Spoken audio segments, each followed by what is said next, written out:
Welcome to the Savvy Dentist Podcast with Dr. Jesse Green, the show where great dentistry meets great business.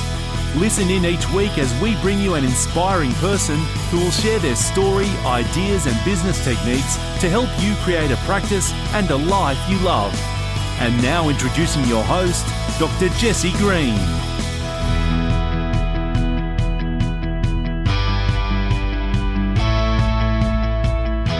Welcome back to the Savvy Dentist Podcast, the show where great dentistry meets great business. All of us as business owners find that we've got a to-do list much longer than the time available to complete it. It is the number one challenge that I hear all the time is that how do I just get this stuff done? And all of us feel from time to time pressured in terms of not having enough time.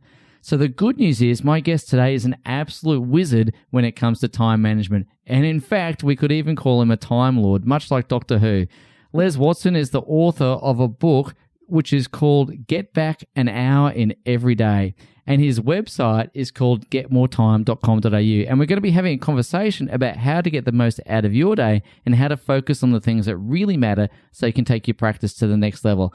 So Les, thanks so much for joining us. How are you today, mate? I'm fabulous. Thanks, Jesse. Nice to be here. It's wonderful to have you here, mate. And you're coming to us all the way from Geelong, which is fantastic. I'm hoping that it's a little more gloriously bright and sunny than it is here in Canberra today. But I'd love to say yes, but no, it's overcast. All right.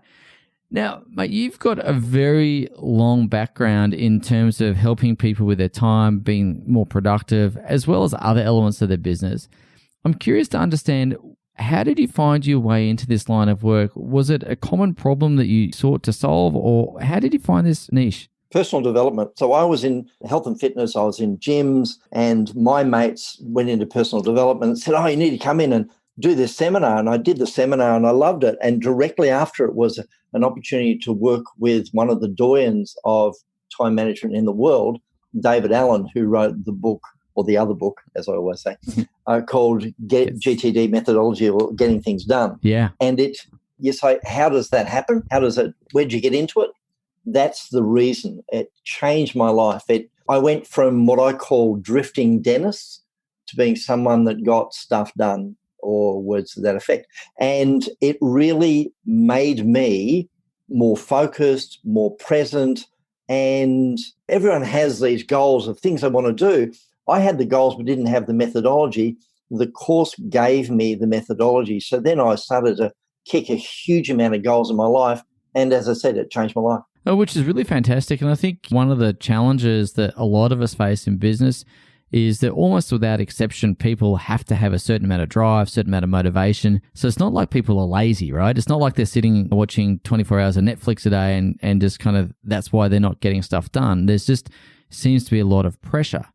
So I'm curious to understand, why is it that people don't get things done? People who are motivated and driven, still not getting things done. What's the roadblock? The biggest thing, I put it down to two things. First one is discipline, and the other one is leadership. Mm-hmm. So if you look at a normal person's life in corporate, they'd be looking at stuff like interruption and clutter and paperwork, indecision or overwhelm, messy desks, those sorts of things. But the two that really come up a lot, overload, self-overload and procrastination.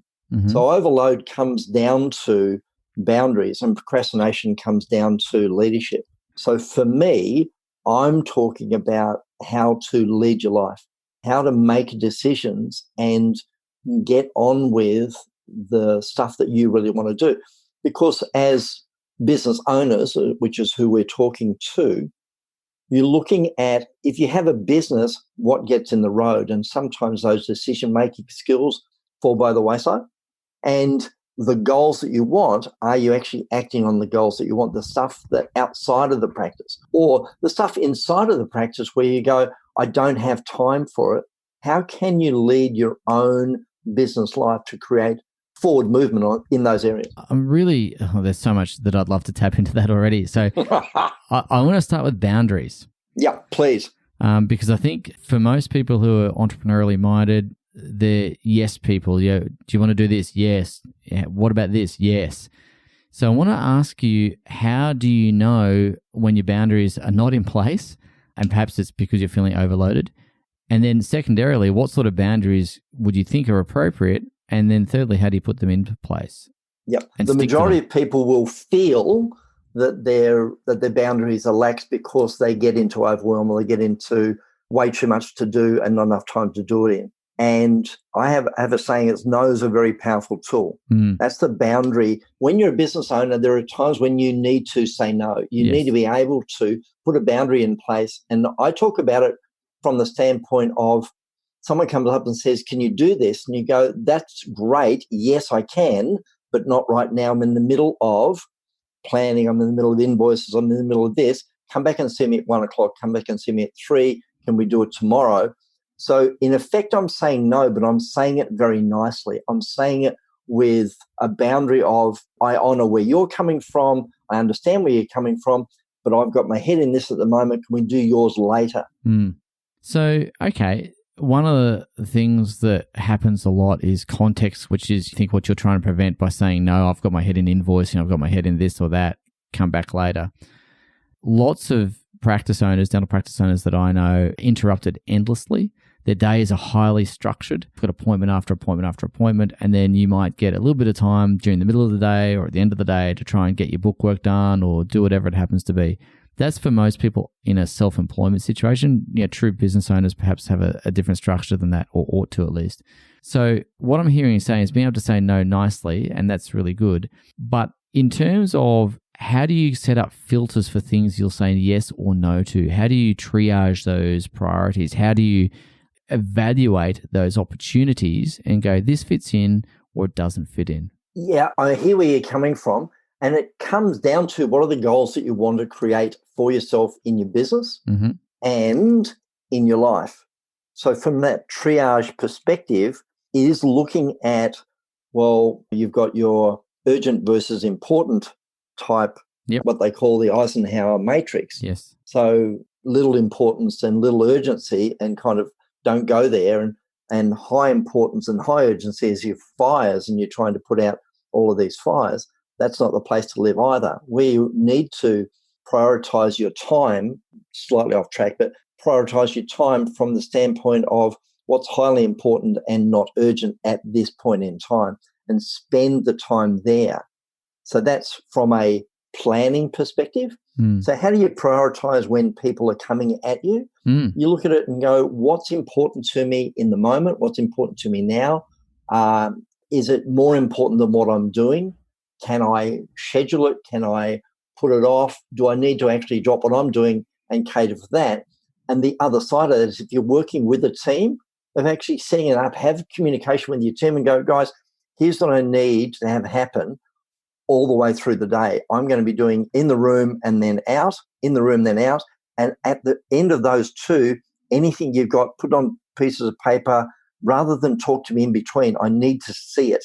I can't just have a conversation in the corridor on the way to the next patient. That's not going to work for me at all. Yeah, that's fantastic, because oftentimes there's the corridor conversation that occurs, and most dentists I know that have had corridor conversations, often they'll give consent for something and then they forget they've given consent for it or whatever, and then afterwards they go, how did that happen? And invariably the team member goes, because you told me. Yeah, very much so, very much so. And it is a trap that we fall into, and I learned it back in 1986 when I was in America, and there were these conversations happening in the corridor, and he said, if you have a conversation with me in the corridor, it won't get done because it's not in writing. So you want something done, pop it in writing, and I'll be able to see it and act upon it. Yeah. So it's the same thing. With your team, communicate that this is the way we are going forward, and therefore, if perhaps they say, can I do this? You go, yes, put it in writing and make sure that I know about it outside of this space that I'm in the corridor. Fantastic. All right. So we spoke about a couple of obstacles being to getting things done. One being the fact that boundaries are lax or non-existent, and that we don't take the time to set them up and then, of course, adhere to them. You also mentioned procrastination. And procrastination, I think, is almost endemic, but I do wonder whether there's some underlying reasons why people procrastinate. And I'm wondering if you've got any thoughts about why people do procrastinate. I do, and thank you for asking, Jesse. The key with procrastination is, I'll give you an example.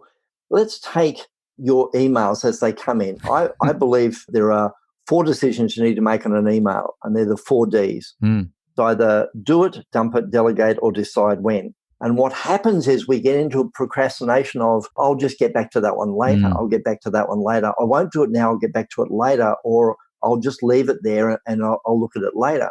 The 4 Ds are, if I can do it in 2 minutes, do it. If it's spam, then dump it. If it's not mine, delegate it. So if you've got a team, you can delegate to somebody else, and schedule it so that there's a pop-up that says, oh, by the way, Jesse, it's time now to do that thing. Awesome. So that what happens is you get the reminder as opposed to I'll do it later and no reminder. Yeah. So it's a leadership issue of do it, and do it, called Get On With Your Life. And Brian Tracy wrote a really good book called Eat the Frog. Yeah. And if you've got 2 frogs, then eat the ugliest one first. And that is about forget the procrastination. If you've got something that's really tough, just do the thing. Mm. And there's a practice called Inbox Zero. David Allen talks about it. Merlin Mann talks about it. And a lot of the people that I coach find that it to be very liberating when they get to this inbox with no emails in it. So one guy that I worked with, he had 6,000 emails and it just wasn't working for him. And I said, how many are relevant? He said, 20. I said, okay, take the 5,980, put them across into another folder and then go to lunch. He said, what do you mean go to lunch? I said, because you won't get any work done while you do that. So he went to lunch, came back, and there were 20 left. He said, oh, I can do 20 emails. And at the end of the day, he got to this thing called Inbox Zero. And he went, that's so liberating. I've never had Inbox Zero from back to when I first had my email. He came in the next day, there were 7 emails. He said, I can do 7 emails. And I saw him, that was 3 years ago. I saw him the other day and I said, how's your productivity? He said, I never look back, absolutely never look back. It's always an Inbox Zero. And it transformed his business life because he chose to act rather than procrastinate. So again, procrastination is a really interesting thing. I wanted to ask you the role of decision fatigue and procrastination. Decision fatigue. If you are linking your decisions to your goals, it's very easy. Yeah. It's very easy because it's linked to, am I moving forward? Am I not moving forward? Is this getting my business where it needs to go? Is it not? And sometimes I have this saying called paperclips, called come out of the paperclips. Come out and in doing so, lift above it. Know the economics of the task that you're doing. And Pareto talked about the 80-20 rule, that 20% of your tasks will give you 80% of the results. Therefore, choose what are those 20% of the tasks you need to do in the day that's going to give you the most leverage. And to back to yours, it is have a look at those decisions you need to make and make them. Be the leader. If you're in business, be the leader. Be the person that captain and commander, make the decision, because you got to be where you are by making good decisions. So stop doubting yourself and just step into it and go, no, I can do this. We can do this. Come on, let's go. Make a decision. Most people that make bad decisions are able to fix them on the back end anyway. So you go, all right, next, and move on. Yeah, fantastic. It's a really interesting thing, isn't it? Because again, in a lot of the work that we do, that coming back to that 80-20 Pareto principle, it's really important, I think, as you say, to be able to use that as a filter. If I do this activity, is it going to give me the bang for buck or the return on investment, return on effort? Or if I focus on this other activity, what's going to give me the greater return and that leverage point, as you discussed? And understanding the leading indicators and the lagging indicators, and if I do this, I get that. And I find in the work that we do with working with dentists is oftentimes people are feeling really, really busy. They're not getting where they want to get to simply because, well, not simply, but partly at least because they're not focusing on the Pareto 80-20. Let me focus on that 20% to give me the 80%. And of course, we can do the 80-20 on the 80-20 and get the 464, but that's probably it's probably another conversation in itself. And I don't know. And from leverage perspective, if you've got other things that need to be done, where's that delegation? How's your delegation? Are you delegating nicely? Yeah. Because people delegate woefully and go, do this, handle that, blah, blah, blah. And people go, I want to work for him. I don't want to work for them. Because it's not delegated nicely as a team. It's delegating as a tyrant. So a lot of the stuff that I talk about is if you're going to delegate nicely, delegate with an outcome, delegate with a time frame so that people are on board with you rather than against you. Yeah, and resource them, right? So give them the time and resources to be able to get the stuff done rather than saying, I know your plate's already overflowing and now I'm going to give you something else just as a cherry on top. Nice. Yeah, because I'm a good bloke like that. So my observation around that as well is people tend to abdicate rather than delegate. I really want you to do this, but I'm not going to give you any direction of what success looks like. I'm not going to give you the resources. I just want you to miraculously read my mind, be perfect, and come back with an amazing outcome, and preferably in 5 minutes or less if you don't mind. So I really resonate with what you're saying. I think it's really key. Yeah. When it comes to getting time under control, getting productivity under control, and managing to focus on the right things, what are the things that have surprised you most in your journey? The primary thing is the procrastination, that people procrastinate, don't want to make decisions. And that's the biggest. It's surprising that, well, I want to have more time, but I'm not willing to do things differently. Mm. And I always say, if you don't always do what you've always done, you'll always have what you always had. If you want more time, take some different approaches. And I've got an acronym of ALTA, ALTA, which is Awareness, Leadership, Tools, and Action.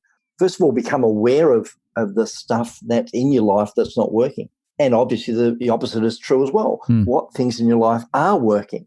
Then the leadership comes down to that piece that I just said. Are you willing to do the work required and make the decisions required to move your business forward? Then what tools are available to you? And there are innumerable tools, and we could spend half an hour just on tools and then take action, because there are people that overanalyze things and you get paralysis by analysis, and they just get stuck and plan. It's like, guys, enough of the planning. Are you going to act on it? Because you know what you need to do. Yeah. So that's the acronym of ALTA: Awareness, Leadership, Tools, and Action. Yeah, I love that. It's, again, what's that quote? I can't remember which famous American general said it, but I'd rather violently execute a mediocre plan than kind of plan the perfect plan and never execute it. Some words to that effect. I can't remember the quote or the person, but I've thoroughly butchered it. But the gist is right? Yep. So I guess that leads to another question I want to ask you is there, I know there's no one right answer for this. I understand that there's going to be lots of variation. But when it comes to planning versus execution, is there a ratio of how much planning is enough planning compared to execution? How much of your week would you spend planning and how much of your week would you spend doing? Great question. And no, there is no one answer. The problem is most people don't plan. They don't give themselves the opportunity. So they'll bumble through their day or through their week, through their month, through their year, and go, how did I end up here? My invitation to the people that I work with is do some planning. For example, plan each day the day before. So as you're about to leave your business, your practice, whatever it might be, the last thing you do before you leave your desk or you close the office door is map out the next day. What are we going to do tomorrow? What do I need to do? What are the tasks outside of the patients that need to get done to move my practice forward? And if I'm doing those things, if I'm aware of those things before I leave the office, sometimes you can capture them prior to the brown smelly stuff hitting the round twirly thing tomorrow. Yep. It's like, oh, Jesse, no, tomorrow morning, 7 a.m., we've got this thing and we didn't order the thing. Yep. And we go, we've got to do that now. So we capture it the day before.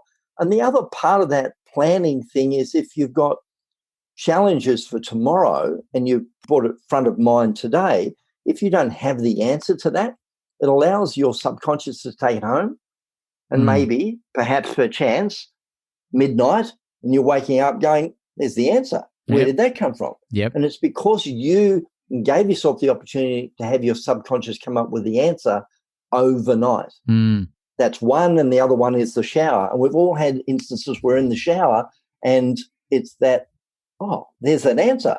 And it's because you've been able to put it into the subconscious previously, and therefore it's given you the answer, as opposed to getting there into the next day going, what have we got on today? Oh, no, I wish I had had time to think about that. I would have been able to come up with something more effective. Yeah, absolutely. And I think, the lack of planning is, again, another challenge because people feel like they're so busy. I don't have time to plan. Les, if only you knew how busy I was, I don't have time to plan. But I think what I'm hearing you say, and if I've got this correct, what I'm hearing you say is no matter how busy you are, you've got to carve out a bit of time to plan tomorrow, because if you don't get that done, you're always going to be in reaction mode. And as you said a moment ago, if you want to get different results, you've got to be prepared to do things differently. So, ladies and gents, if you're not planning today, get on it, because I think it's going to save you a lot of hassle and heartache. Definitely. And if you're working with the team, you can go, okay, team, what are we doing tomorrow? Yeah. What are we doing tomorrow? So if we're doing something in a shopping centre, what are we doing tomorrow? If we're going out and we're doing some sort of promotion, what are we doing tomorrow? Because there's stuff that you can get ahead of, as opposed to everyone arriving and going, okay, we've closed the office and we're going to go and do this promotion and we haven't organised it. Yeah, I love that. Now, ladies and gents, if you've just joined us, we're having a conversation about getting back an hour in every day. And I'm joined by Les Watson, who is an absolute guru when it comes to helping people take control of their time, take control of their productivity, helping them focus on the things that make a difference. And you can find him at getmoretime.com.au. I wanted to just ask you, again, this is one of those sorts of questions where there's no one right answer for sure, but when you work with the clients that you work with, and I know you do a lot of work with high-level clients and so on, what are the challenges that most commonly they come to you with? And then, of course, what would be one or two little tricks or tips or remedies that the audience might be able to benefit from hearing about? Everyone's so different, and there are certain consistent messages that come through with individuals. And the tips that I would give you, I've got about 20 of them, and I'll go through a couple. For example, we've already done Planning State of the Day before, and we've done Knows a very powerful tool. Then what about tackle the most demanding task in the most productive time? That's around thinking. It's about sometimes some people are morning thinkers, therefore put your thinking into the morning. Don't leave it until the afternoon. Yeah. And we've all come across those people and those leaders that go, no, don't even think about bringing it to me in the morning because I haven't had 3 cups of coffee. Yeah. I haven't got into the flow. So tackle the most demanding task in your most productive time. The other key is don't trust your memory. Write it down. And that's that thing of the conversations in the corridor that doesn't work. But even as an individual, what can you, rather than, David Allen says the brain is a good place to have an idea, not a good place to keep it. So rather than in your brain, write it down. And I am a great, my wife will pull me up on it from time to time. She goes, write that down. And I go, oh, yeah, thank you. And I'll write it down. Yep. So it continually reminds me to write it down. It's not about hanging on to it. It's about getting out of your head. So I can be doing 15 interruptions and always come back to what's the plan of the day, what are the things I need that I've written down that I need to do next. Another one, meetings for most business, and that's in practice as well. Start a meeting on time, finish a meeting on time, and have an agenda so that people can speak to it. Simple, short, sharp, very basic stuff that people go, oh, I haven't even thought about that. Keep your agreements. So if you're saying you're going to get up at 6, get up at 6. Rather than hit the snooze button, the alarm is for getting out of bed. And on the bedroom side of it, get enough sleep. Not the TV that's in the huge. bedroom. Yeah.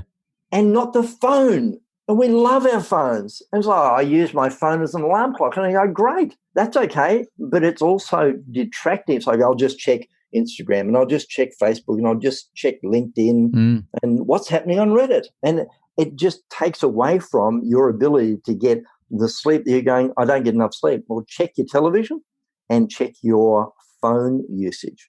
Now, one more that I want to give you. Yeah. Because, again, I could go on forever on these things. That's cool. Clean up from last week, the weekly review.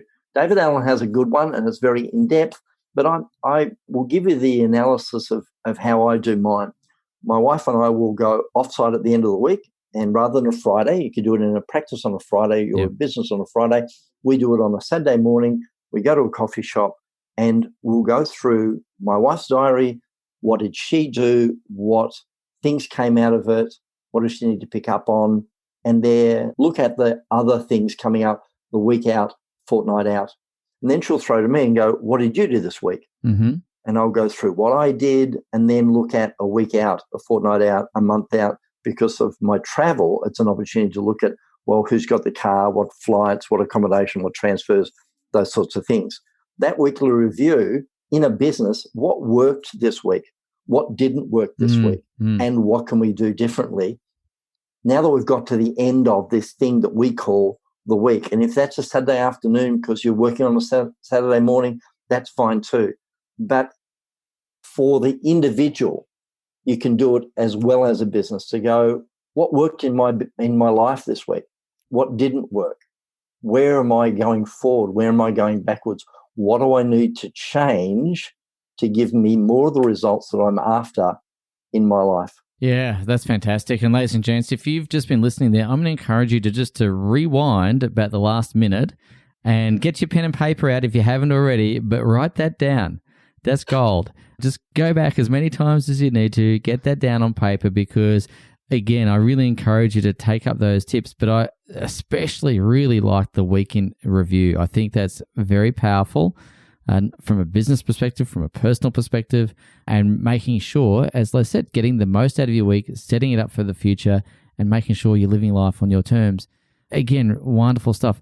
When people get this right, when people start getting these things in place, what sort of things do they see? What comes to life? They have more joy in their life. There's a price that you pay for leaving things undone, what I call incompletions.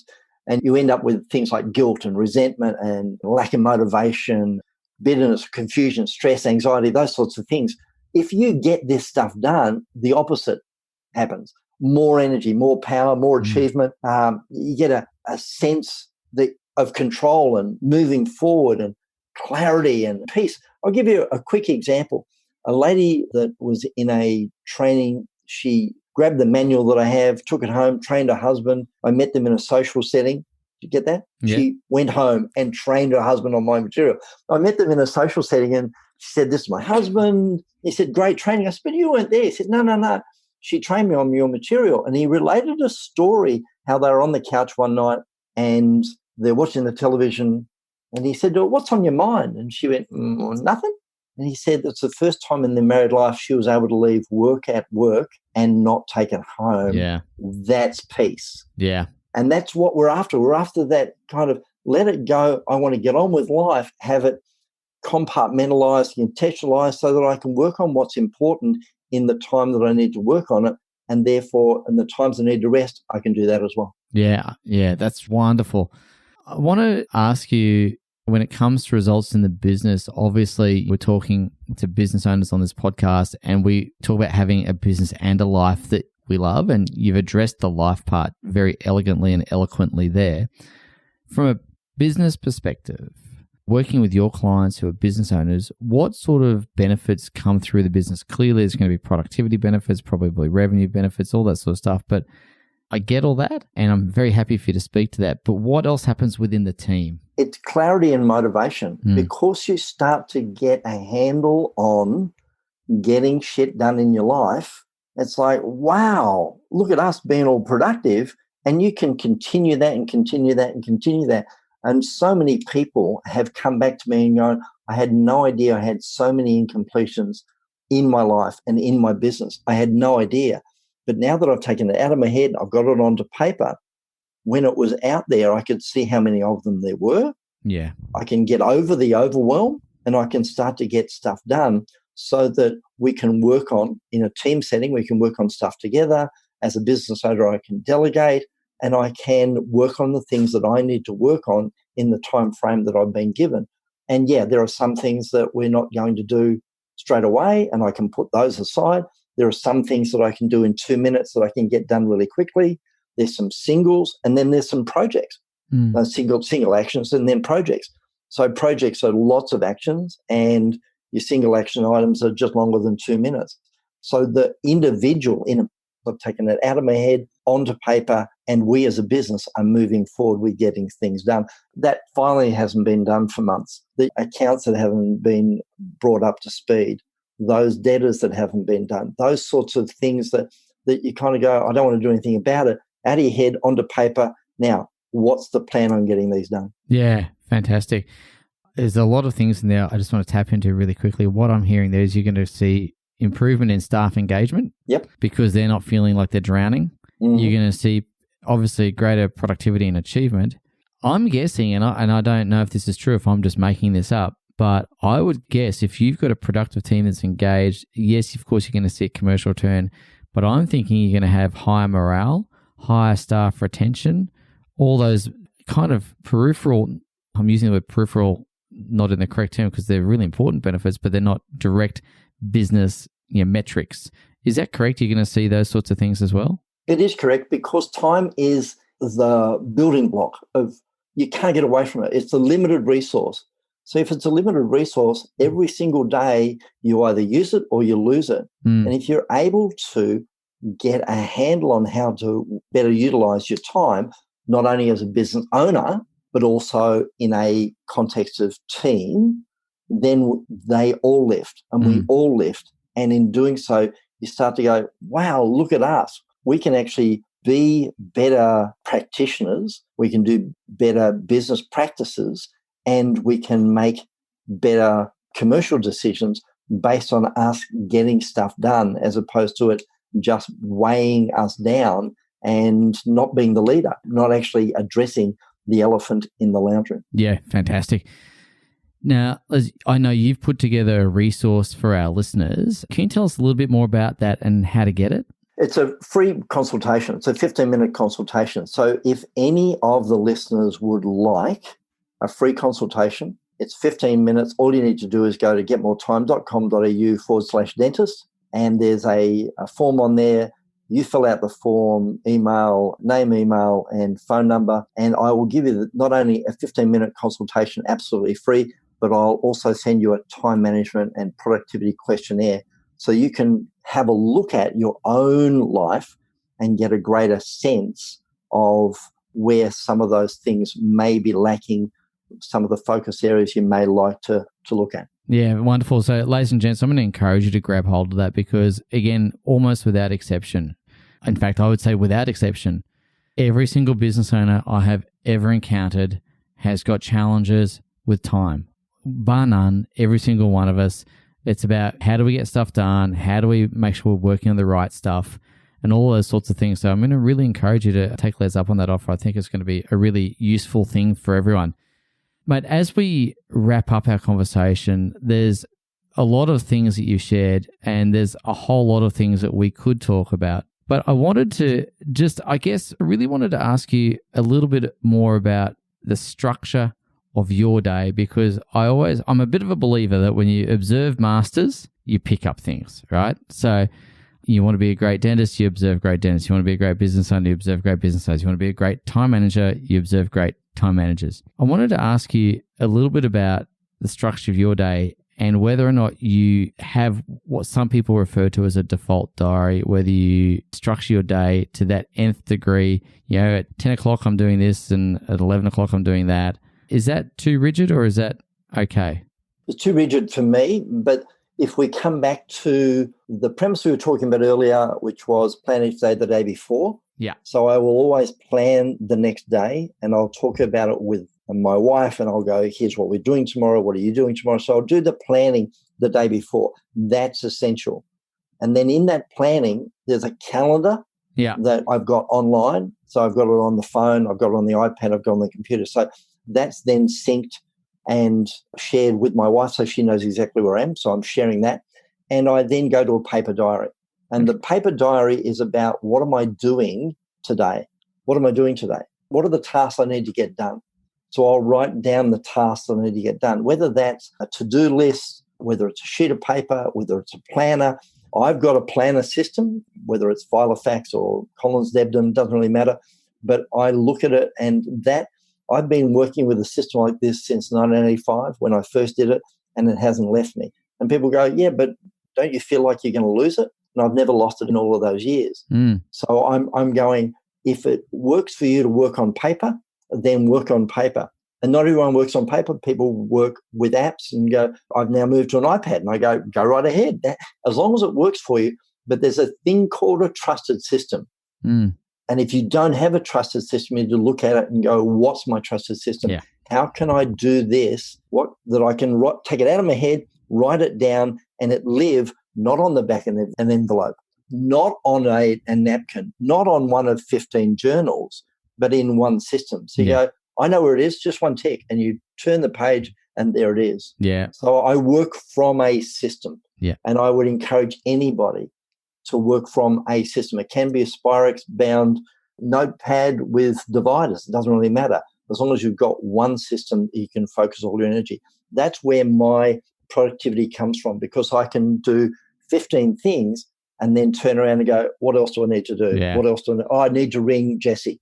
I need to align. I need to, all these people have made these consultations. Let me follow that up. Yeah. And it's always in one place. Yeah, love that. That was exactly what I was angling at, because I can see, behind you, ladies and gents, we're doing this as a video call. Of course, this is an audio podcast, but I can see Les, and behind him, he's got a lot of analog stuff going on. Whether you're a digital person or an analog person, I love the idea of the trusted system.